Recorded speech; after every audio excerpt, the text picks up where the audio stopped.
MLC కవితకు బెయిల్ను సంపూర్ణంగా స్వాగతించారు మాజీ ఎమ్మెల్యే నన్నపనేని నరేందర్. ఎలాంటి తప్పు చేయని కవితమ్మను అనవసరంగా కేసులో ఇరికించారని ఆగ్రహం వ్యక్తం చేశారు ఆయన. ఈ మేరకు నరేందర్ ఆధ్వర్యంలో వరంగల్లో బీఆర్ఎస్ శ్రేణుల సంబరాలు మిన్నంటాయి. టపాకులు కాల్చి సంబరాలు చేసుకున్నారు గులాబీ క్యాడర్.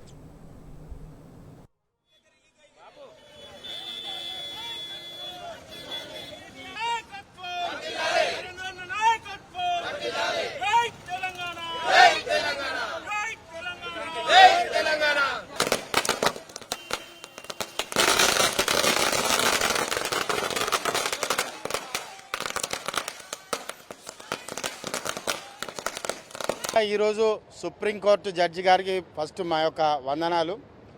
వారు ఈరోజు న్యాయం పక్షాన ఈరోజు వారు బెయిల్ ఇవ్వడం మా కవితక్కకు చాలా సంతోషం.